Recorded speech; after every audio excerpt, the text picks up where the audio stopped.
Everyone, welcome to Vedantu NCERT solutions class 11th and 12th। आज हम देखेंगे chapter 13 probability miscellaneous exercise question number 1। Question 1 है, if A and B are two events such that P of A not equal to 0, find P of B by A if A is a subset of B, second A intersection B is 5।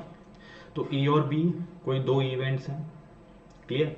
तो हमें P of B by A find out करना है, which is conditional probability. According to conditional probability this is equal to P of B intersection A divided by P of A. First part क्या है, A is a subset of B। A क्या है, एक subset है B का, right.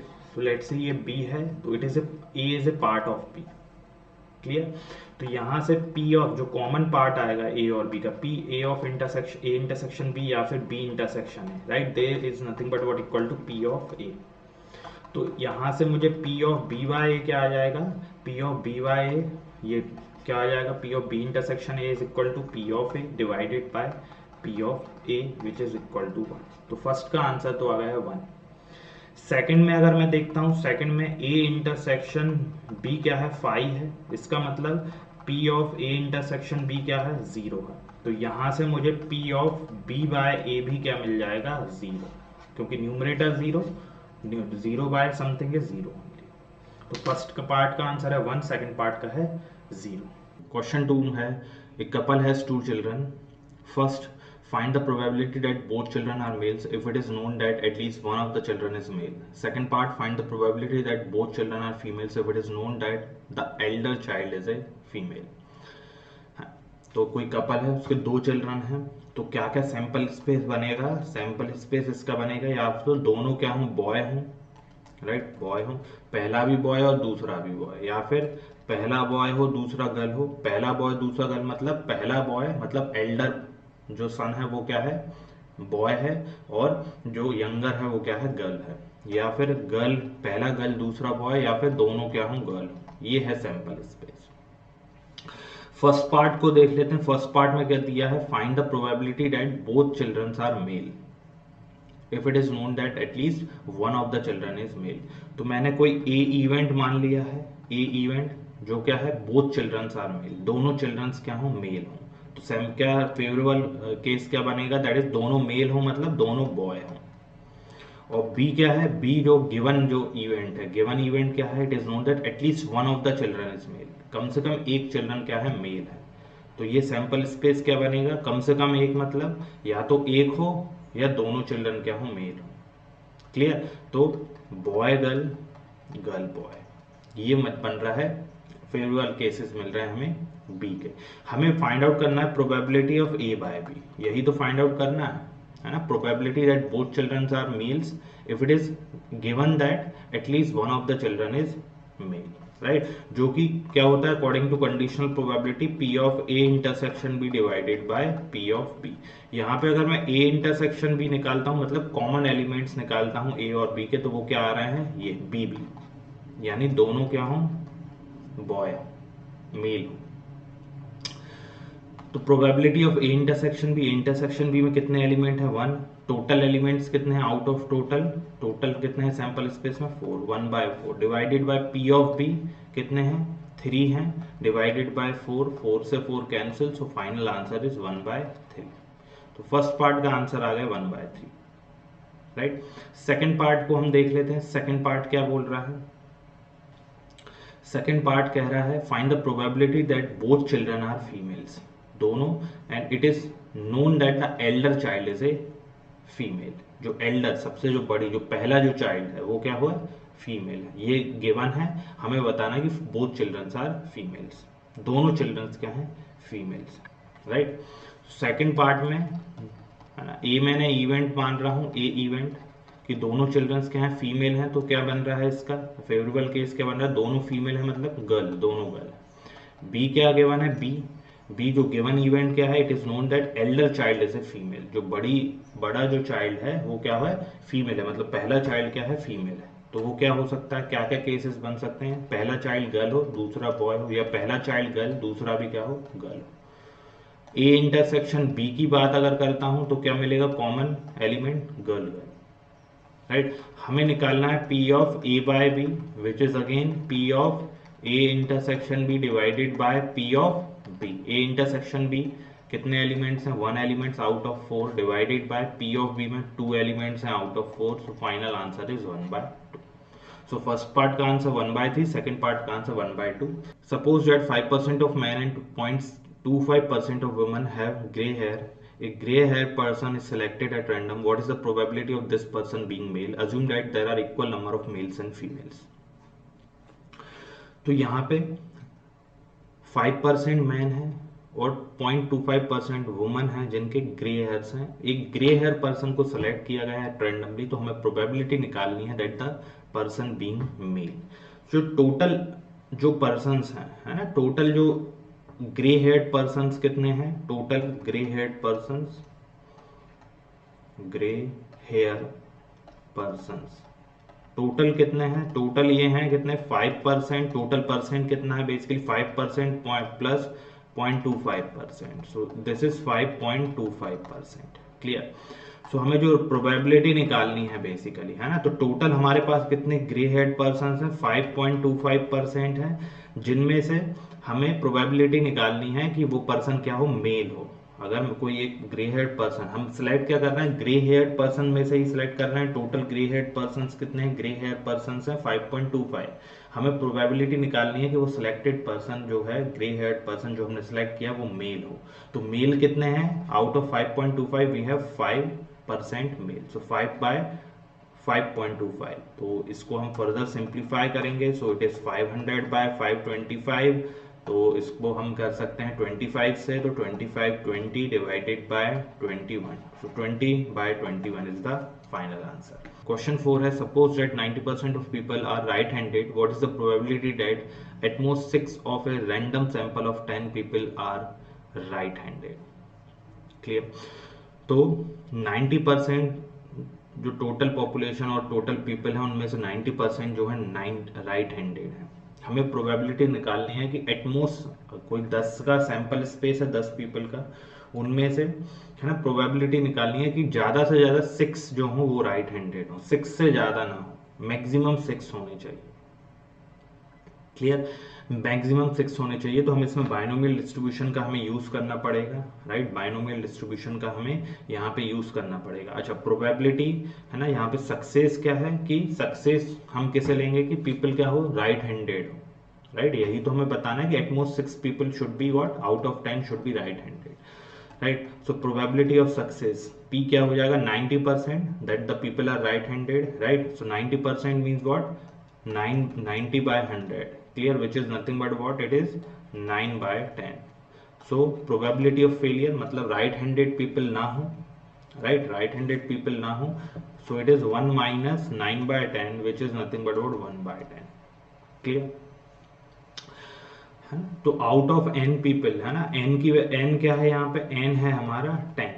n is nothing but what, according to binomial distribution, है ना, n में से, है ना, n ट्रायल्स में से अगर हमें r सक्सेस फाइंड आउट करनी है, n ट्रायल में से अगर मुझे r सक्सेस फाइंड आउट करनी है, so it is equal to NCR, है ना, P⁻r एंड Q⁻n-r.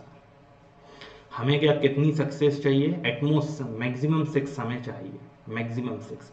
इसका मतलब है क्या, इसका मतलब ये है, इसका मतलब या तो क्या हो, 0 सक्सेस हो, है ना, 0 हो, r इक्वल टू 0 हो, या r इक्वल टू 1 हो, या r इक्वल टू 2 हो, and so on up to maximum 6, है ना. और यहाँ पे हम क्या करेंगे, n की वैल्यू क्या है, यहाँ पे n की वैल्यू 10 है और r की वैल्यू हम पुट करते जाएंगे, p और q मेरे पास है. तो एक तरीका तो ये है जो कि थोड़ा सा लेंदी होगा, क्योंकि हमें r इक्वल टू 0 कैलकुलेट करना है, फिर 1 2 3 4 5 2 6, राइट.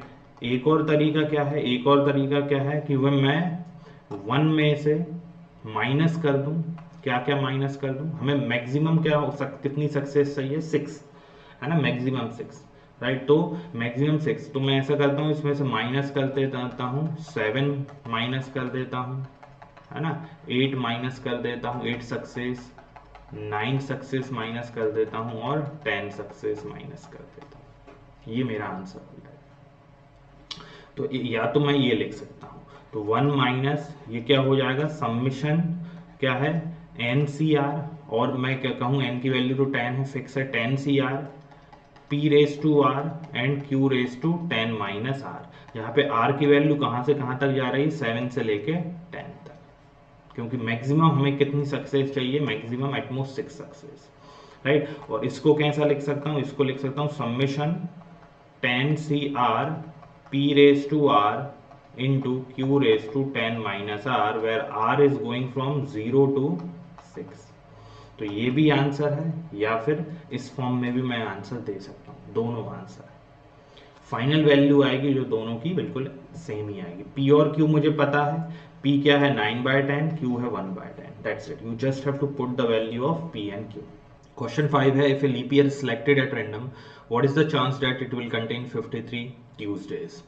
तो एक लीप ईयर है, राइट, उसको लीप ईयर भी नोडेड, लीप ईयर में कितने डेज होते हैं, 366 डेज होते हैं, टोटल 360 डेज।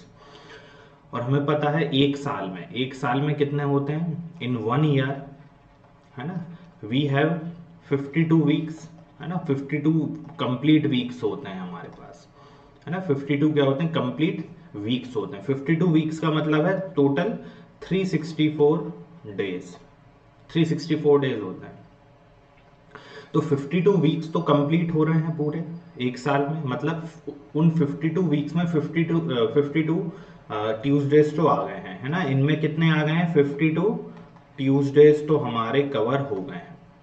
बचा एक 53rd तीसरा ट्यूसडे, है ना। अब वो तीसरा ट्यूसडे हमें किस में देखना है, बचे हुए 2 दिन में, क्योंकि 364 डेज में 52 वीक्स आ गए हैं और हर एक वीक में एक एक ट्यूसडे आया, मतलब 364 डेज में 52 ट्यूसडे तो ऑलरेडी कवर हो चुके हैं। बचे हुए जो 2 दिन हैं, है ना, 365 और 366, ये क्या क्या हो सकते हैं, क्या क्या हो सकते हैं, ये संडे मंडे हो सकता है, मंडे ट्यूसडे हो सकता है, या फिर ट्यूसडे वेनसडे हो सकता है, वेनसडे थर्सडे हो सकता है, थर्सडे फ्राइडे हो सकता है, या फिर फ्राइडे और सैटरडे हो सकता है, और एक और कौन सा, सैटरडे या फिर संडे हो सकता है। ये हैं पॉसिबल हमारे पास जो बचे हुए जो 2 दिन 365 और 360 उसके पॉसिबल जो केसेस बन सकते हैं वो ये हैं। क्लियर, क्योंकि 364 डेज में 52 ट्यूसडे तो ऑलरेडी आ चुके हैं, हमें जो 53rd जो ट्यूसडे है उसके केसेस, हमें उसकी पॉसिबिलिटी इन 7 केसेस में बन सकती है बचे हुए जो 2 दिन में। तो हम सिर्फ हमारा जो कंसिडरेशन है जो डेज का, सिर्फ वो बचे हुए 2 दिन का है। क्लियर, तो probability of having 53 Tuesday is nothing but what, total हमारे पास केसेस कितने बन रहे हैं, 7, क्योंकि इन 7 केसेस में ही हमें 53rd ट्यूसडे मिल सकता है। तो टोटल नंबर ऑफ केसेस हैं 7, जिनमें से फेवरेबल क्या होगा, फेवरेबल होगा कि मुझे एक और ट्यूसडे चाहिए, ताकि 52 तो ऑलरेडी मिल चुके हैं, बस एक और मिल जाए तो 53 ट्यूसडे मिल जाएंगे। तो 53 ट्यूसडे मतलब इन 7 केसेस में अगर वो केसेस जहां पे मुझे एक ट्यूसडे मिल रहा है, तो एक ट्यूसडे मुझे कहाँ पे मिल रहा है, एक तो मुझे यहाँ पे मिल रहा है मंडे ट्यूसडे में, और एक मिल रहा है ट्यूसडे वेडनेसडे में, तो 2 फेवरेबल केसेस हैं। तो probability of having 53 Tuesdays in a leap year is 2/7। Question 6 है, suppose we have 4 boxes A B C and D containing coloured marbles as given below. तो 4 बॉक्सेस हैं A B C और D, है ना, उनमें red marbles, white marbles और black marbles हैं, उनका नंबर हमें गिवन है। One of the box has been selected at random and a single marble is drawn from it. If the marble is red, है ना, एक मार्बल ड्रॉ किया, कोई भी बॉक्स सेलेक्ट करके रैंडमली उसमें से एक मार्बल ड्रॉ किया, वो मार्बल रेड है, ये कंडीशन गिवन है, मतलब कंडीशनल प्रोबेबिलिटी का यूज है। What is the probability that it was drawn from box A B और C। तो हमें रेड मार्बल मिला है, हमें प्रोबेबिलिटी निकालना है कि ये वो बॉक्स A में से आया है, बॉक्स B में से आया है, बॉक्स C में से आया है। क्लियर, तो कहीं ना कहीं हमें बेस थ्योरम यूज करनी, बेस थ्योरम का मतलब है यानी कंडीशनल प्रोबेबिलिटी, टोटल प्रोबेबिलिटी, ये सब हमें यूज करना है। फाइन, तो शुरू करते हैं। सबसे पहले तो जो टोटल मार्बल्स हैं बॉक्स ए में वो कितने हैं, एक रेड है, 6 व्हाइट हैं और 3 ब्लैक हैं, तो टोटल 10 है। बी बॉक्स में भी कितने हैं, टोटल 10 मार्बल्स हैं, सी में भी 10 मार्बल्स हैं और डी में भी 10 मार्बल्स हैं, तो हर एक बॉक्स में 10 मार्बल्स हैं। पहला पार्ट हमें क्या फाइंड आउट करना है कि हमें ये तो गिवन है कि रेड बॉल हमें मिल रही है, हमें बताना है कि वो बॉक्स ए में से मिली है। क्लियर? तो according to Bayes theorem, it is in the denominator probability of having red ball, in the numerator it is A intersection R. Clear? तो हमें पता है बेस थ्योरम जब हम यूज करते हैं तो हमें सिर्फ डिनोमिनेटर फाइंड आउट करना है. Numerator will always be A part of the denominator. तो डिनोमिनेटर क्या है? Probability of having red ball. तो रेड बॉल कैसे मिल सकती है? या तो वो बॉक्स ए में से मिल सकती है, या बी में से, या सी में से, या डी में से. लेट से वो बॉक्स ए में से मिल रही है. अब चार बॉक्स हैं. किसी भी एक बॉक्स को सेलेक्ट करने की प्रोबेबिलिटी क्या होगी? 1/4. टोटल बॉक्स कितने हैं? 4. उनमें से किसी भी एक बॉक्स को सेलेक्ट करने की प्रोबेबिलिटी 1/4. तो बॉक्स ए को सेलेक्ट करने की प्रोबेबिलिटी 1/4. उसमें रेड बॉल आने की प्रोबेबिलिटी, टोटल रेड बॉल कितनी है? 1 out of 10. Plus box B को सिलेक्ट करने की 1/4. उसमें रेड बॉल सिलेक्ट करने की प्रोबेबिलिटी, टोटल रेड बॉल 6 हैं, 6/10. सी बॉक्स को सिलेक्ट करने की प्रोबेबिलिटी 1/4. रेड बॉल सिलेक्ट करने की प्रोबेबिलिटी 8/10. डी को सिलेक्ट करने की प्रोबेबिलिटी 1/4. रेड बॉल सिलेक्ट करने की प्रोबेबिलिटी 0/10. तो ये लास्ट पार्ट तो 0 ही हो गया. क्लियर? राइट? अब न्यूमरेटर जो होगा हमेशा इसी का पार्ट होगा. तो फाइंड आउट करते हैं कि वो रेड बॉल मिल रही है, लेकिन वो किस में से मिल रही है? बॉक्स ए में से. तो डिनोमिनेटर तो पूरा यही हो गया. Denominator is 1/4 into 1/10. एक मिनट.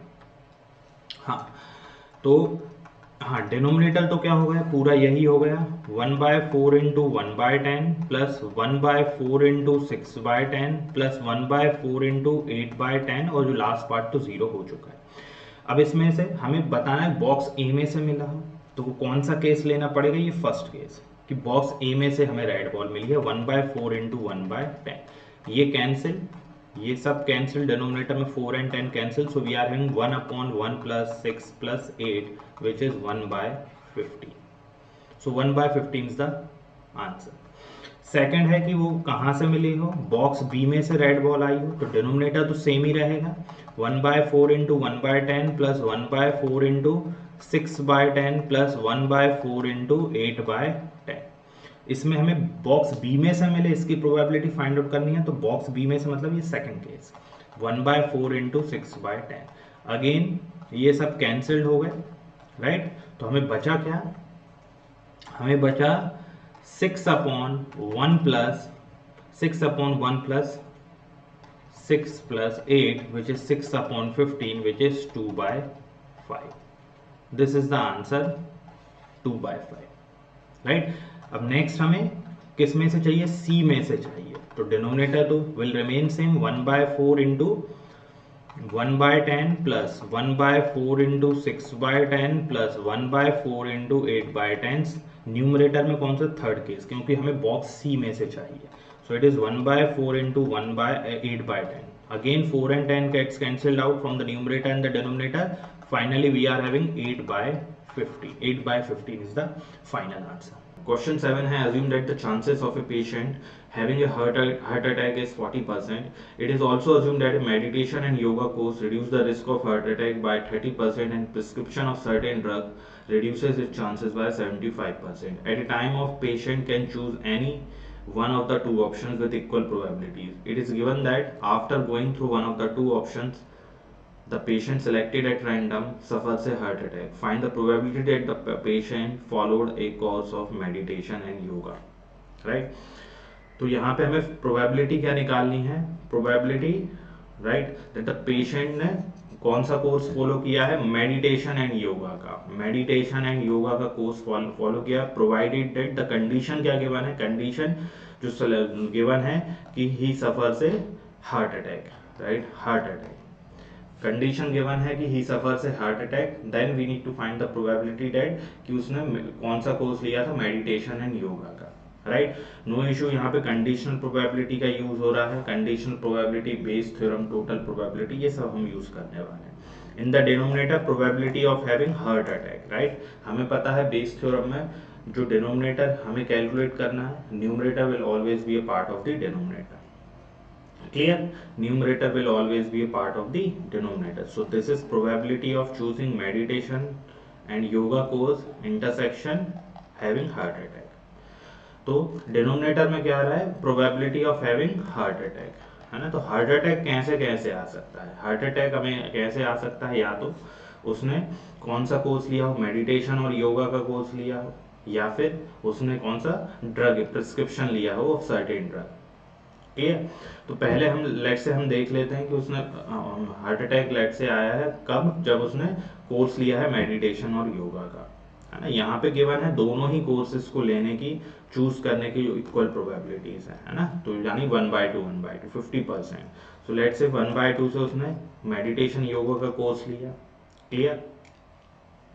अब साथ में ये भी गिवन है कि जो रिस्क है मेडिटेशन एंड योगा कोर्स में, जो रिस्क है वो हार्ट अटैक का रिस्क को कितना कम कर देता है, it reduces the risk of heart attack by 70%। लेकिन मतलब अभी भी reduces the risk of heart attack by 30%, मतलब 30% से वो कम कर। अगर 100% किसी को हार्ट अटैक है, मतलब हार्ट अटैक आने की रिस्क है, तो उसको 30% क्या कर देता है, कम कर देता है। मतलब 70% अभी भी हार्ट अटैक आने के चांसेस हैं, right. So it is nothing but what 70% means what 70/100 into है ना हाफ 1/2। तो हमने क्या किसकी प्रोबेबिलिटी है वो चूज करने की, है ना। दोनों ऑप्शन की इक्वल प्रोबेबिलिटीज है, तो हमने कोर्स चूज कर किया 1/2 से, प्लस उस कोर्स का मेडिटेशन एंड योगा वो रिड्यूस कर रहा है risk of heart attack by 30%, मतलब अभी भी 70% रिस्क है ना। तो रिस्क जब होगा तभी तो हार्ट अटैक होगा, राइट। तो 70% रिस्क है। इसके बाद भी जो चांसेस हैं of a patient having heart attack is 40% है ना, एकदम 100% नहीं है, 40% है। सो इंटू 40%, 40/100 प्लस, अब या तो वो क्या करे प्रिस्क्रिप्शन ले, है ना, ड्रग्स ले, मीन्स दवाइयाँ ले, prescription of certain drugs, right. तो अगेन उसकी प्रोबेबिलिटी क्या है 1/2, राइट। और यहाँ पे गिवन है कि अगर वो प्रिस्क्रिप्शन लेता है तो it reduces it chances by 25%। 25% से चांसेस, मतलब जो हार्ट अटैक का रिस्क है वो कम कर देगा। मतलब अभी भी 75% वहाँ पे है, रिस्क है, 75% चांसेस हैं कि वो हार्ट अटैक हो सकता है, 75%। और साथ में इन सब के बावजूद भी वो the chances of patient having a heart attack is 40%। So it is nothing but about into 40/100। ये होगा न्यूमरेटर मेरा, है ना, जो रिक्वायर्ड प्रोबेबिलिटी है इनमें।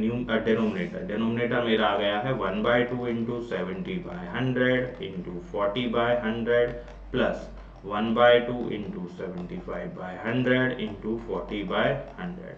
अब न्यूमरेटर में हमें क्या चाहिए, न्यूमरेटर में हमें चाहिए कि क्या गिवन है कि probability that the patient followed A course of meditation and yoga. Meditation and yoga उसने किस केस में हमने लिया, इस केस में। तो ये वाला केस क्या आ जाएगा, न्यूमरेटर में आ जाएगा 1/2 इंटू 70/100 इंटू 40/100।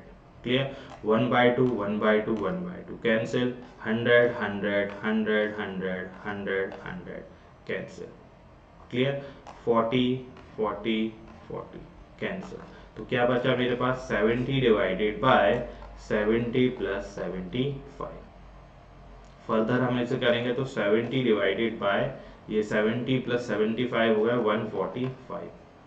अगेन ये कैंसिल हो जाएगा कितने टाइम्स, 5 10 14 टाइम्स, और ये 5 2 29। सो फाइनली हमारे पास आ रहा है 14/29। सो 14/29 is the final answer.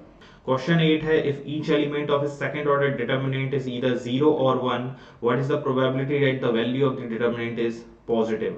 Assume that the individual entries of the determinant are chosen independently and each value being assumed with probability 1/2. तो 2 order 2, right, 2/2 second order determinant है, right. Second order determinant में कितने elements होते हैं, 4, A B C D. तो total number of determinants हम कितने बना सकते हैं जहां पर ए बी सी डी, या क्या हो सकते हैं, ए बी सी डी की वैल्यू या तो मैं क्या ले सकता हूं 0 या फिर 1, है ना। मतलब हर एक एलिमेंट या तो 0 हो सकता है या 1 हो सकता है। तो टोटल नंबर ऑफ जो डिटर्मिनेंट्स होंगे, total number of determinants is nothing but what, first element में क्या ले सकता हूँ 0 या 1, तो 2 एंट्रीज ले सकता हूँ। सेकंड एलिमेंट भी 2 एंट्री ले सकता है 0 या 1। सी के जगह भी 0 या 1 दो एंट्रीज एंड डी की जगह भी 0 या 1, सो 2 into 2 into 2 that is 2 raised to 4 which is 16।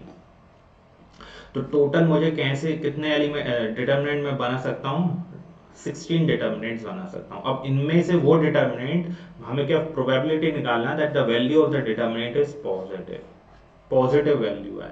तो ऐसे कितने डिटर्मिनेंट मैं बना सकता हूँ जिनका वैल्यू जो हो पॉजिटिव हो। क्लियर? तो लेट अस सी क्या क्या बना सकता हूँ। वैल्यू क्या हो, मतलब जीरो से बड़ी हो, greater than zero, positive mean zero से बड़ी हो। तो एक डिटर्मिनेंट तो बनेगा ये 1 1, ये यहाँ पे 0, इसका जब वैल्यू फाइंड आउट करूंगा तो कितनी आएगी, 1 आएगी। एक मैं बना सकता हूँ 1 1 1 0, इसकी भी वैल्यू कितनी आएगी, 1 ही आएगी। एक बना सकता हूँ 1 1 0 1, इसकी वैल्यू भी क्या आएगी, 1 ही आएगी।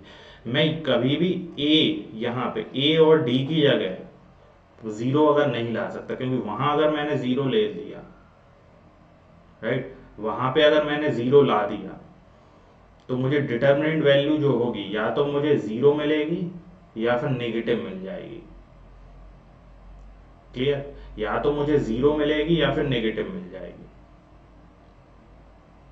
राइट। तो इसलिए यहां पे दोनों पे मुझे 1 ही रखने पड़ेंगे, तभी मुझे पॉजिटिव वैल्यू मिलेगी, राइट। तो ऐसे टोटल कितने एलिमेंट्स आ रहे हैं मेरे पास, कितने डिटर्मिनेंट्स मुझे मिल रहे हैं बेसिकली, जो जिनकी वैल्यू पॉजिटिव हो, दैट इज 3, सिर्फ 3 ही मिल रहे हैं। तो हमें प्रोबेबिलिटी क्या मिल जाएगी, probability that the determinant value would be 3 is nothing but what, ऐसे 3 एलिमेंट्स हैं आउट ऑफ 3 डिटर्मिनेंट्स मेरे पास हैं, कितने में से, टोटल 16 में से। तो प्रोबेबिलिटी क्या हो गई, 13/16। Question 9 है, an electronic assembly consists of two subsystems, say A and B. From previous testing procedure, the following probabilities are assumed to be known. Probability of A fails 0.2, probability of B fails alone 0.15, probability of A and B fail 0.15. Evaluate the following probabilities. First one, probability of A fails by B has failed. Second, probability of A fails alone. ठीक है, okay, इसको समझ लेते हैं, है ना। कोई भी इलेक्ट्रॉनिक असेंबली है जिसमें दो सिस्टम्स हैं, दो सब सिस्टम्स गिवन है, that is A and B, और उनकी अलग अलग प्रोबेबिलिटीज हमें गिवन है। तो ये कुछ इस तरह से है, लेट से ये सिस्टम ए है, ये सिस्टम क्या है, बी है, ये ए है और ये बी है। प्रोबेबिलिटी ऑफ ए फेल्स हमें गिवन है, राइट, प्रोबेबिलिटी, राइट, ए क्या हो जाए, फेल हो जाए, this is given 0.2। B fails alone means this one, this part. B fails alone, this shaded part is given 0.15. Clear? A and B fail, है ना, दोनों फेल हो रहे हैं, मतलब ये common region, this is given 0.15 probability, right. हाँ, और तो यहां से मैं अलोन, जो A fails alone, यहाँ पे सेकंड पार्ट में A fails alone, A fails alone मतलब ये वाला शेडेड रीजन, ये वाला, ये मुझे फाइंड आउट करना है। तो मैं सेकंड पार्ट तो मैं इजीली फाइंड आउट कर लूंगा, ए फेल्स अलोन में probability of A fails alone, this is nothing but what, equal to probability of A, है ना, जो प्रोबेबिलिटी जो गिवन है ए फेल्स की, दिस इज ऑलरेडी गिवन 0.2,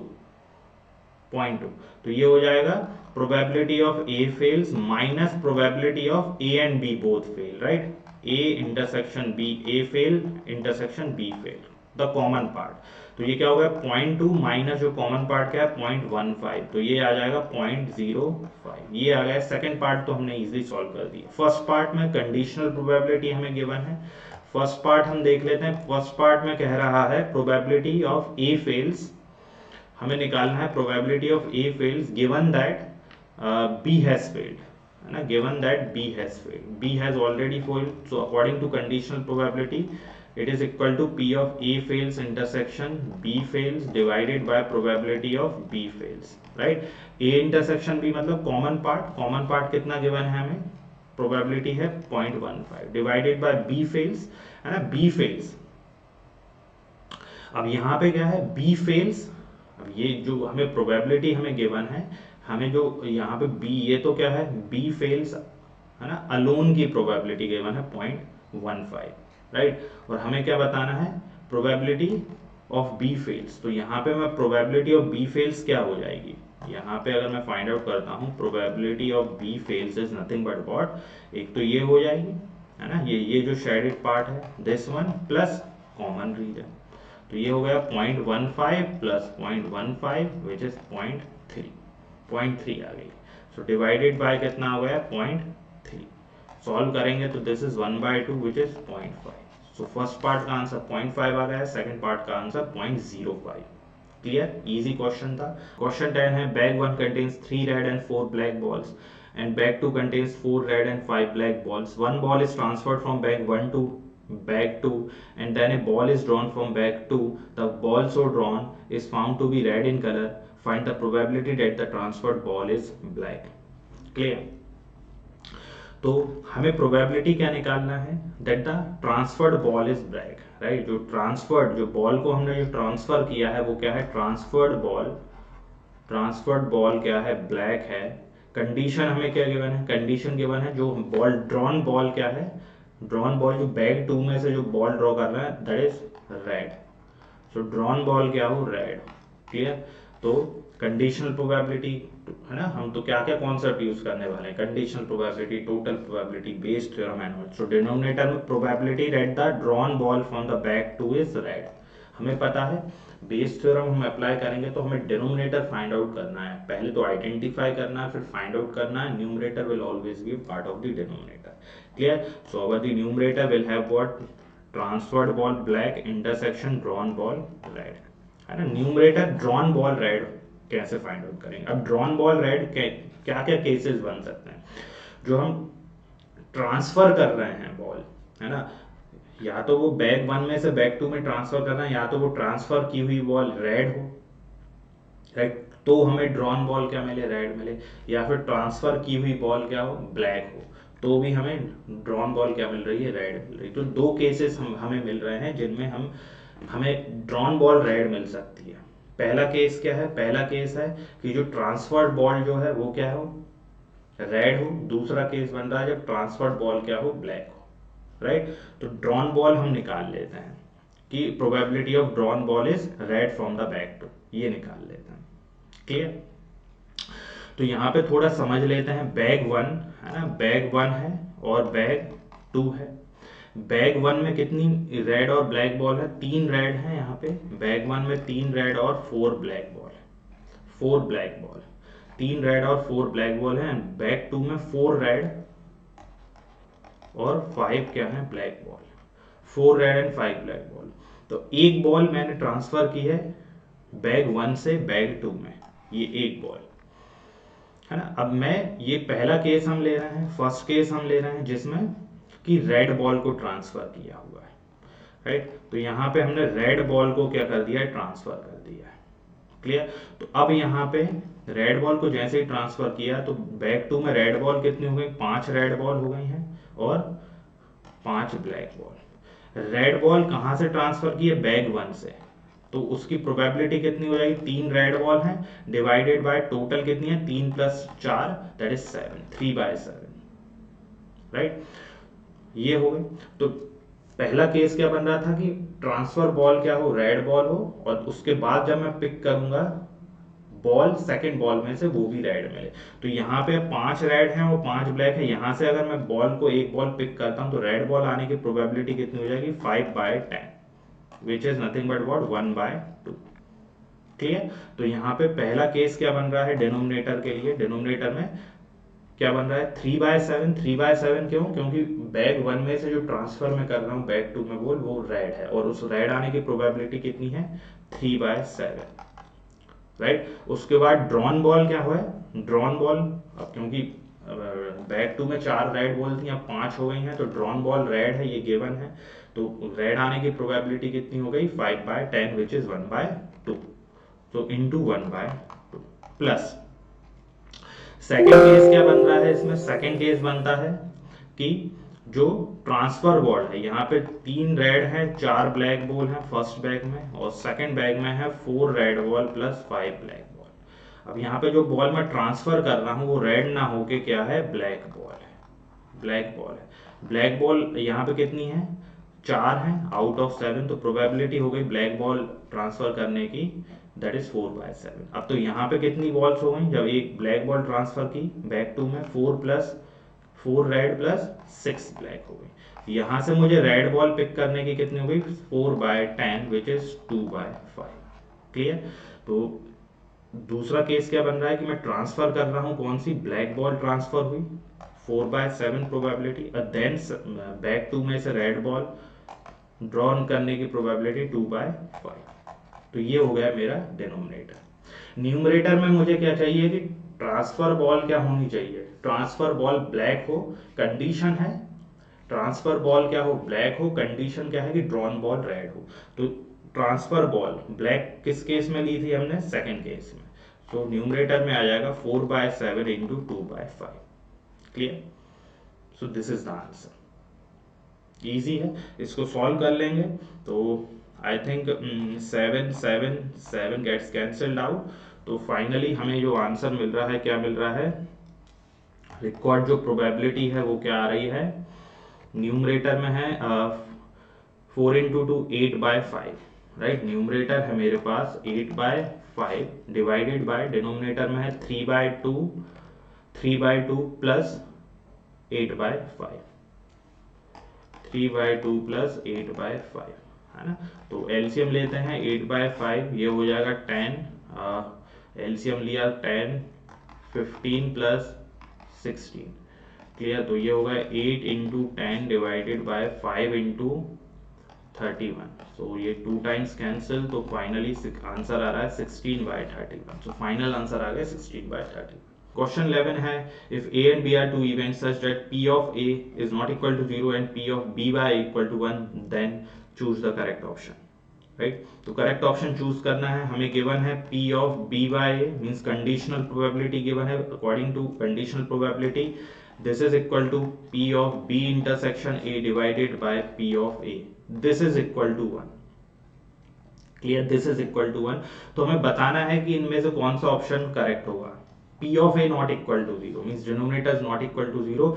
तो इसको अगर ये कंडीशनल प्रोबेबिलिटी 1 है, 1 होने के लिए कब 1 होगी, जब P of B intersection A किसके बराबर हो जाए, P of A के बराबर हो जाए, राइट। P of, यहां से क्या मिला कि P of B intersection A किसके बराबर हो, P of A के।